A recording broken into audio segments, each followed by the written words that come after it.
Pria tersebut terlihat tanpa kepala. Halo guys, terima kasih buat kalian yang selalu support channel ini dan selalu nungguin video-video terbaru nih dari kita. Dan buat kalian yang ingin berbagi pengalaman horor pribadi kalian masing-masing, bisa banget untuk kirim di email yang sudah kita tulis di kolom deskripsi ya. Oke, kali ini ada sebuah cerita yang datang dari kota L. Kita nggak sebutin kotanya karena alasan privacy. Yang dimana di sebuah kota ini tuh ada sebuah hutan yang terkenal angker. Dimana sekitar tahun 99 tuh pernah terjadi insiden pembantaian gitu di hutan tersebut, dimana penduduk desa di sekitar hutan tersebut pernah membakar 3 orang pemuda yang dianggap maling dan sempat meresahkan warga-warga desa nih. Oke, sebelum kita masuk ke ceritanya, jangan lupa untuk like, komen, dan share video ini kalau kalian suka dengan video ini. So, nggak usah berlama-lama lagi, langsung aja kita dengerin ceritanya.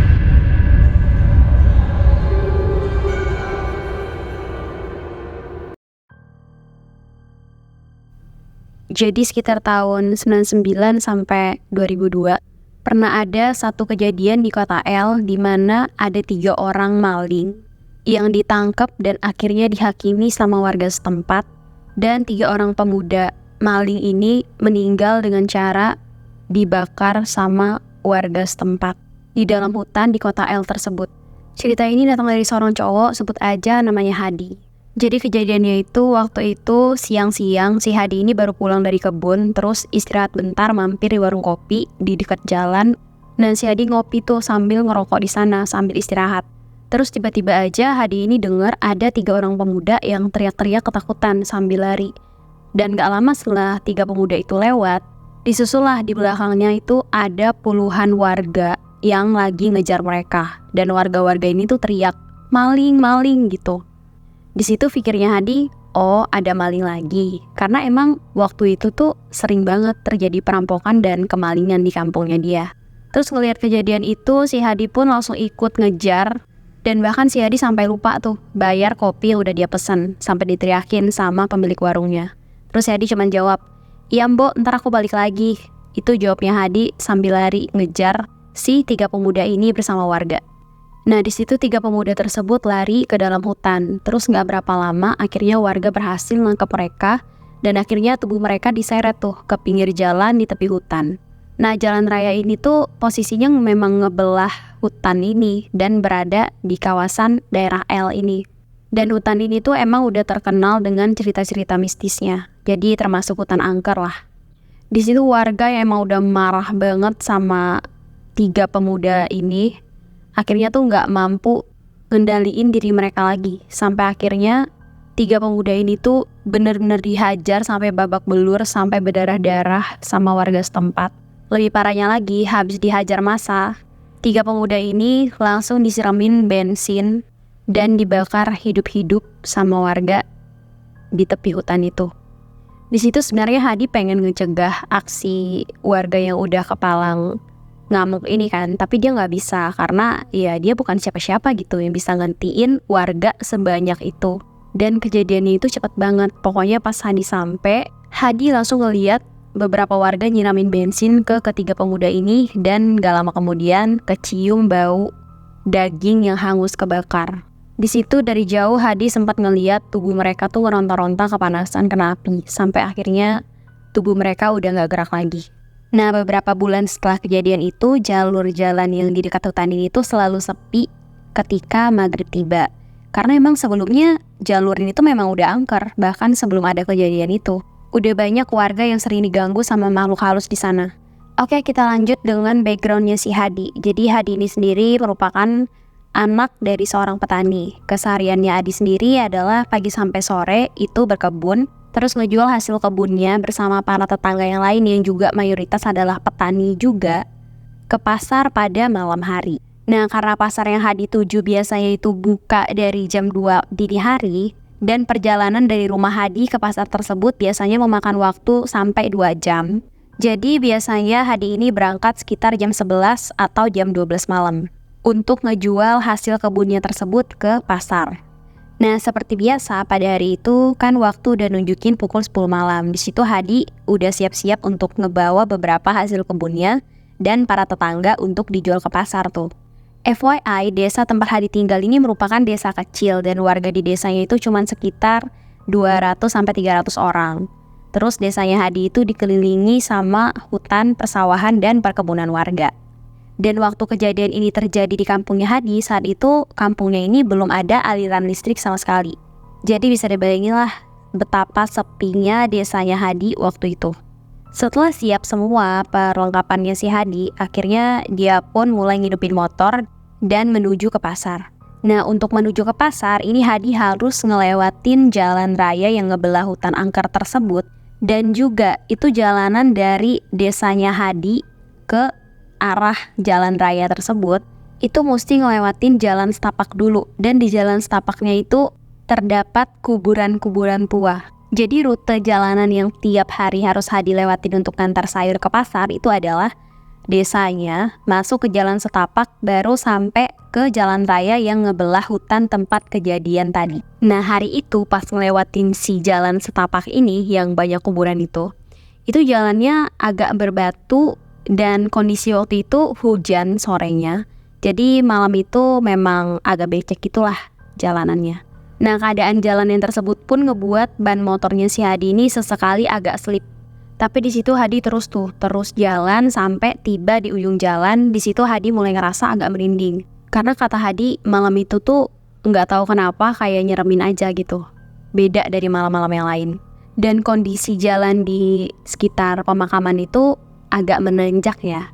Dan motor yang dipakai sama Hadi waktu itu tuh merupakan motor yang udah tua gitu. Jadi ya bayangin aja deh motor tua bawa barang ya, sayur mayur banyak, terus harus ngelewatin jalan yang berbatu dan licin, agak menanjak pula. Jadi di situ Hadi cuma bisa berdoa aja deh semoga motor dia nggak kenapa-kenapa pas ngelewatin jalan itu.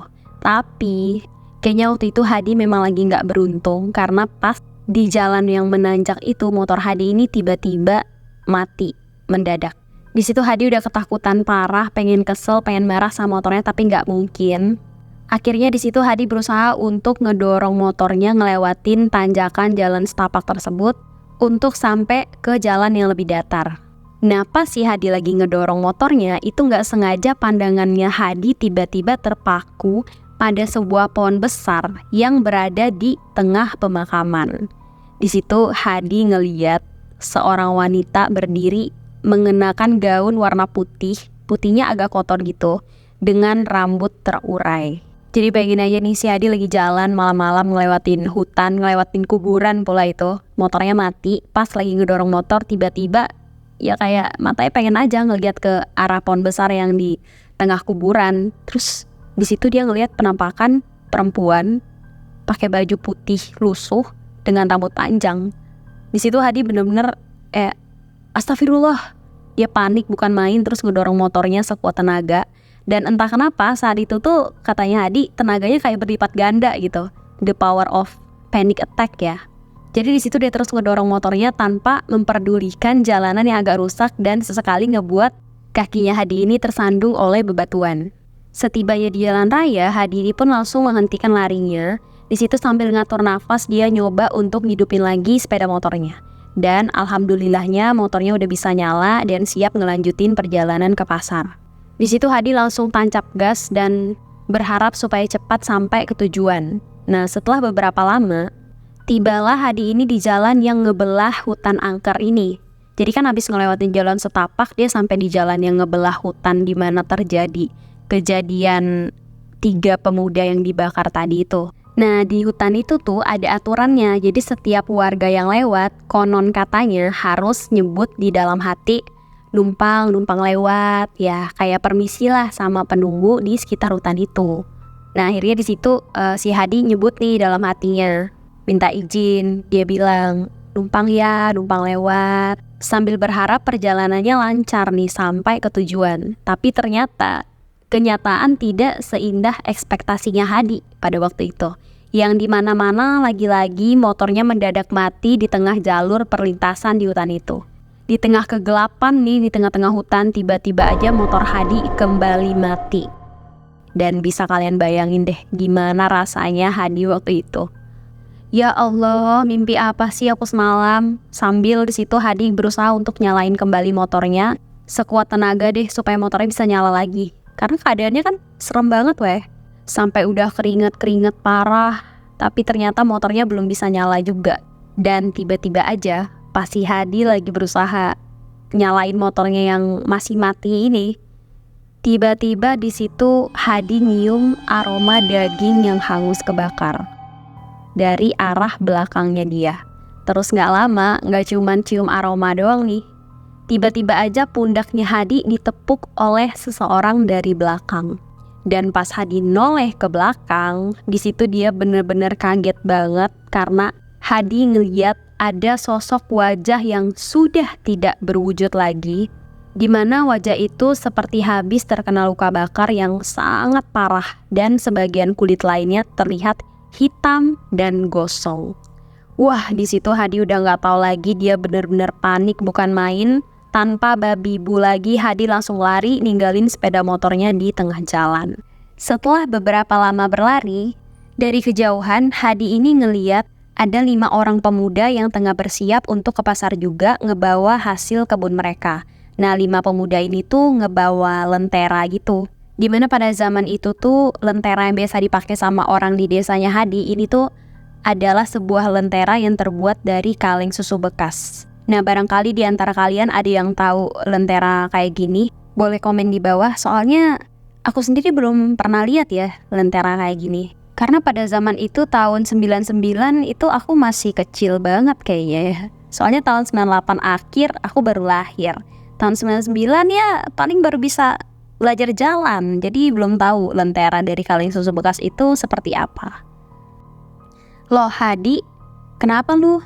Tanya salah seorang dari mereka berlima yang Hadi temuin. Nah, orang itu tuh namanya Aswin. Aduh, saya habis lihat setan tadi Bang Aswin. Kata si Hadi sembari ngatur nafasnya. Lah, motor lu di mana? Itu Bang, di sana saya tinggal. Waduh, terus gimana nih? Kata Asnawi yang saat itu juga bingung gimana caranya nolongin si Hadi karena muatan motor mereka tuh sama-sama banyak gitu. Namanya juga bawa muatan mau jualan sayur ke pasar ya kan pasti motornya bawaannya banyak. Terus tiba-tiba ngomonglah nih si Imam, salah satu pemuda yang ikut rombongan mereka berlima tuh. Yaudah kita tolongin aja. Hadi lu ikut si Ucup ya, si Ucup tuh muatannya gak terlalu banyak. Itu kata Bang Imam. Nah, akhirnya mereka semua pergi ke tempat di mana motornya Hadi ini ditinggal tadi. Di situ sih Hadi masih ngerasa takut bukan main. Tapi karena waktu itu mereka ada 6 orang, jadi ya dia nyobalah tuh beraniin dirinya. Akhirnya di situ pun mereka tiba di tempat di mana motor Hadi berada dan mereka ngebantuin Hadi untuk nyalain motornya Hadi kembali dan syukurnya saat itu motor Hadi bisa kembali nyala. Lalu mereka pun kembali ngelanjutin perjalanan ke pasar untuk ngejual sayur-sayur yang mereka bawa. Dan beberapa hari setelah kejadian itu, malam itu gak kayak biasanya. Si Hadi gak pergi ke pasar karena dia ngerasa badannya terasa lelah dan capek setelah seharian berkebun. Nah, jadilah hari itu habis sholat Isya, Hadi pun langsung merebahkan badannya dan langsung tertidur pulas. Nah, lagi enak-enakan tidur nih, tiba-tiba, Mas, bangun mas, popok anak kita ini loh udah kotor semua. Cuman sisa beberapa aja ini. Di situ kedengaran suara istrinya Hadi ngebangunin Hadi. Dengan mata yang masih berat banget nih, Hadi pun nyiapin ember dan masukin pakaian kotor anaknya ke dalam ember. Akhirnya di situ dalam keadaan terpaksa, Hadi pun berjalan ke sebuah mata air yang jaraknya sekitar 500 meteran lah dari rumahnya si Hadi. Dan di situ Hadi ngelihat jam masih menunjukkan pukul 3.30 dini hari. Jalanan waktu itu cuman diterangin sinar bulan purnama. FYI, Hadi ini biasanya nyuci di mata air yang berada di pinggiran sebuah danau. Dan di sebelah danau tersebut itu terdapat sebuah pohon besar yang usianya mungkin udah ratusan tahun. Nah, ini gak kalah horor juga sih pemandangan danaunya ya. Cuman ya mau gimana lagi, kata si Hadi kan namanya juga demi anak. Jadi ya terpaksalah dia pergi nyuci ke situ walaupun masih dini hari. Nah, karena jalan setapak itu sangat-sangat gelap dan ada banyak sekali pohon bambu yang berbaris di sepanjang jalan, Hadi pun mempercepat langkahnya, berharap segera bisa menyelesaikan tugas dari istrinya tersebut. Dan sambil mikul 2 buah ember berisi pakaian kotor yang Hadi ikat pada sebatang bambu, akhirnya Hadi tibalah nih di mata air tersebut. Mata air ini tuh berada di antara bebatuan. Di situ Hadi langsung ngeluarin pakaian anaknya yang kotor dan langsung menyikat pakaian itu satu persatu sambil sesekali ngambil air dari dalam mata air tersebut menggunakan sebuah gayung. Pas lagi asik-asiknya nyikat baju, tiba-tiba Hadi ngedengar ada suara yang kedengaran manggil namanya nih. Suaranya kurang lebih kayak gini. Hadi, Hadi. Nah tuh, seketika di situ Hadi langsung menghentikan aktivitas mencucinya dan ngarahin pandangannya ke segala penjuru. Tapi waktu itu sih dia nggak ngeliat siapa-siapa, kecuali cuman dirinya sendiri yang emang lagi kebingungan. Waduh, suara siapa ya barusan? Tanya si Hadi dalam hati. Karena ngerasa nggak ngeliat orang satupun selain dirinya sendiri, di situ Hadi akhirnya ngelanjutin tuh aktivitas mencucinya dan berusaha menepis pikiran-pikiran buruk tentang makhluk gaib. Tapi setelah beberapa lama kemudian, kembali suara itu terdengar lagi. Hadi, Hadi. Nah di situ Hadi kembali tuh mencari asal suara itu. Tapi lagi-lagi dia nggak dapatin siapapun berada di sana kecuali ya dirinya sendiri. Akhirnya di situ Hadi berusaha semaksimal mungkin untuk bisa cepat-cepat menyelesaikan kegiatan mencucinya tersebut. Setelah selesai, Hadi kembali menaruh pakaian-pakaian tersebut ke dalam ember dan bersiap untuk pulang ke rumah. Nah saat bangun dari posisi duduknya dan bersiap melangkahkan kaki, tiba-tiba aja Hadi ngedengar suara itu lagi nih untuk ketiga kalinya. Hadi, Hadi. Gitu guys, ya ampun aku merinding banget. Di situ Hadi langsung ngenoleh ke arah belakang dan pandangannya terpaku pada satu penampakan. Di mana penampakan itu adalah sesosok makhluk yang dibungkus dengan kain putih seperti bentuk kue lemper kalau kata si Hadi ya. Hah, pocong. Di situ Hadi pun langsung lari tunggang langgang sambil mikul kedua ember yang masih berisi pakaian basah di pundaknya. Terus setibanya di rumah, Hadi langsung nutup pintu rapat-rapat dan nyamperin istrinya. Istrinya Hadi yang kelihatan kebingungan dengan tingkah suaminya itu langsung nanya, "Loh mas, kenapa?" Tanya istrinya kebingungan. Enggak apa-apa kok mah," jawab si Hadi karena dia emang gak mau bikin istrinya panik ya kan. Akhirnya Hadi pun langsung ngejemur pakaian yang barusan udah dia cuci nih, tanpa menceritakan kejadian tersebut sama istrinya. Nah tempat jemuran pakaian di rumahnya Hadi sendiri itu terdapat di halaman samping rumah. Dan jemuran itu masih menggunakan 2 buah kayu yang dibuat dari tiang. Terus bagian atasnya itu diikat tambang dari kayu satu ke kayu yang lain. Kegambar lah ya gimana model jemurannya. Nah saat sedang asik menjemur pakaian, tiba-tiba tali jemurannya ini tiba-tiba gerak sendiri guys. Jadi geraknya itu kayak muter-muter tali jemuran gitu loh. Jadi kayak seolah-olah ada yang muter-muterin atau milin-milin gitu lah ya, milin-milin tali jemuran itu. Tahu kan kalian? Nah karena habis diselimuti rasa takut abis ngelihat pocong tadi, Hadi pun langsung berlari meninggalkan beberapa pakaian yang masih belum sempat dijemur nih sama dia. Dan langsung masuk ke dalam rumah, tarik selimut langsung tidur bersama istri dan anaknya. Paginya ketika si Hadi bangun, dia ngecek nih pakaian yang belum sempat dia jemur tadi di samping rumah. Dan dia lihat pakaian itu sudah tersusun rapi di tali jemuran. Nah di situ Hadi cuman kayak syukurlah karena dia mikir istrinya nih yang udah ngerapiin pakaian-pakaian tersebut. Wah, ini pasti istri aku nih yang udah ngejemur, dalam hatinya si Hadi nih. Hadi pun lalu ke dapur untuk ngebuat secangkir kopi. Setelah kopinya siap, dia ngebawa kopi tadi ke teras rumah untuk bersantai sejenak sebelum pergi berkebun. Nah, dari jauh si Hadi ini ngelihat istrinya lagi berjalan ke arah rumah sambil ngegendong anaknya. Terus di situ Hadi nanya dong, "Dari mana mah?" tanyanya. "Ini dari rumah Dimas tadi," kata istrinya Hadi nih. FYI, si Dimas ini merupakan sepupunya Hadi. Dan rumahnya Dimas ini kurang lebih 50 meter lah dari rumahnya Hadi. Kebetulan ketemu sama istrinya, bukalah si Hadi ini obrolan, nanya soal jemuran nih. "Itu jemuran di samping tadi kamu yang rapihin ya?" kata si Hadi sambil ngidupin sebatang rokok. "Enggak mas," tadi kan anakmu ini panas, lalu aku cepat-cepat ke rumah Dimas karena aku pikir anaknya kan habis sakit panas juga kemarin. Jadi ya mungkin obat panasnya masih ada. Ini alhamdulillah sudah adem, kata istrinya Hadi sambil berjalan ke dalam rumah tuh. Langsung di situ Hadi ini ngebatin, loh terus siapa yang ngeberesin jemuran tadi?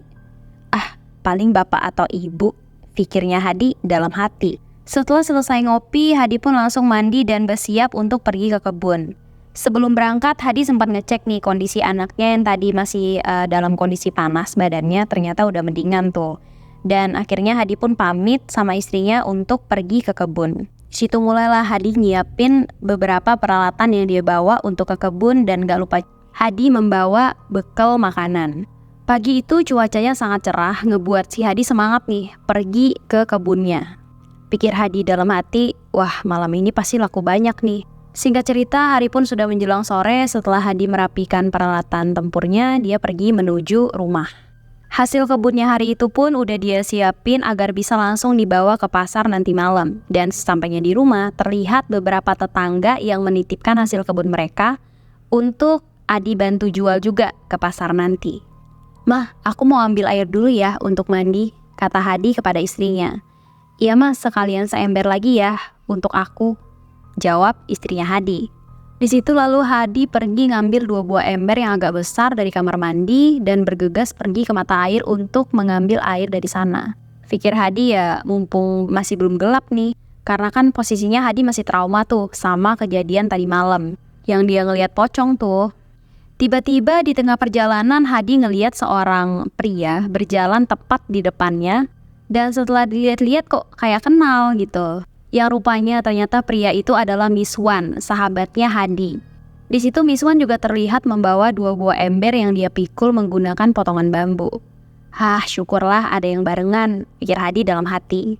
Hadi pun langsung mempercepat langkahnya menyusul Miswan yang berjalan lebih dulu di depannya. Woi Wan, kata Hadi yang masih berada di belakangnya. Tapi si Miswan ini gak ngejawab, melainkan terus aja berjalan seolah-olah gak denger gitu. Ngambil air juga ya, kita barengan ya Wan.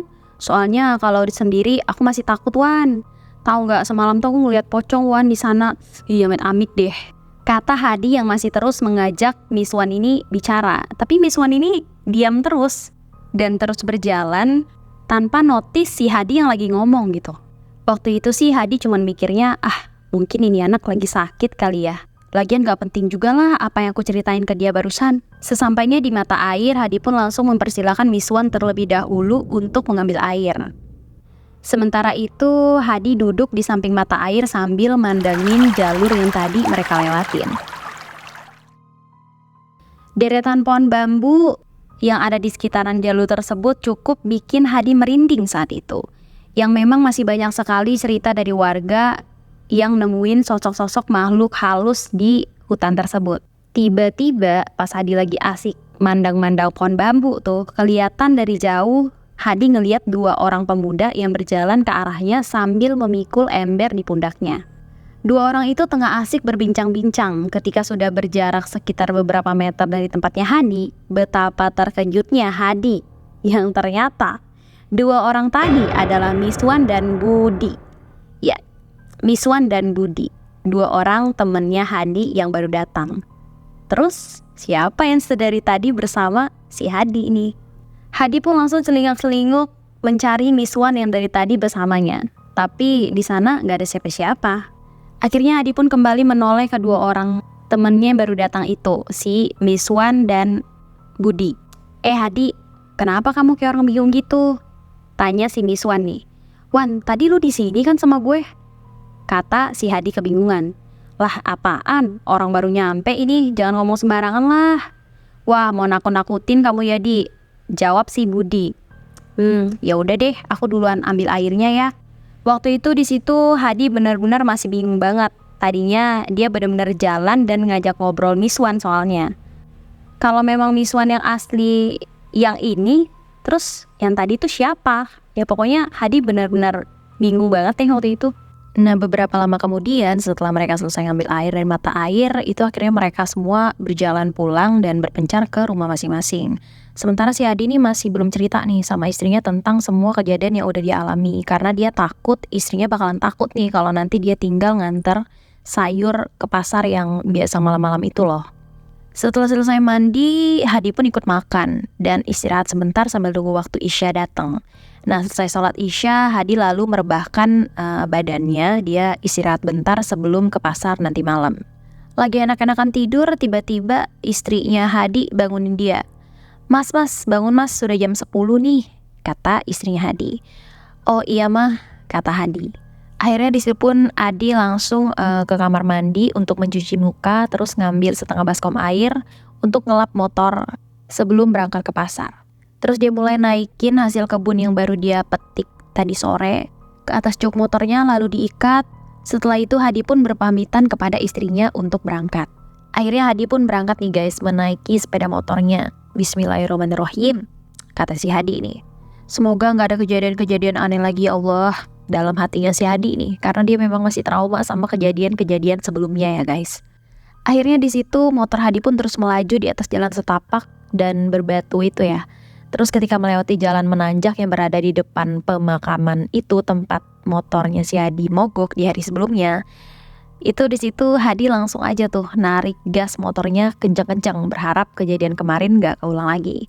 Akhirnya motor Hadi pun berhasil melewati jalan tersebut. Nah, meskipun kadang-kadang mengalami slip karena kondisi jalannya masih berbatu, ya setidaknya motornya nggak mogok lagi lah kayak kemarin. Yes, rintangan pertama berhasil nih aku lewatin, pikir Hadi dalam hati nih. Udah seneng dia karena akhirnya motornya nggak mogok tuh kayak kemarin. Sekarang tinggal tantangan selanjutnya. Bisa kalian tebak guys, tantangan selanjutnya apa? Betul banget, yaitu jalanan yang membelah hutan angker itu ya, dimana ada kejadian mengerikan sebelumnya, dimana sepanjang perjalanan jalur itu ada kira-kira beberapa kilometer gitulah, yang ngelewatin hutan belantara kiri kanan, gak ada rumah penduduk satupun. Itu tuh merupakan salah satu tantangan terberat sendiri setiap kali Hadi ini pergi ke pasar. Di situ akhirnya Hadi pun kembali narik gas kuat-kuat dan kedua matanya sedikit dia sipitkan nih, dan hanya fokus pada kondisi jalan di depannya aja. Sambil di dalam hati Adi terus ngucap, motor jangan mati, motor jangan mati, motor jangan mati dong, motor jangan mati. Udah, pokoknya Adi udah mulai takut kalau kejadian kemarin tuh keulang lagi, tapi di jalan yang ini nih, ini bakal lebih parah lagi sih kalau sampai mati di jalan ini gitu ya.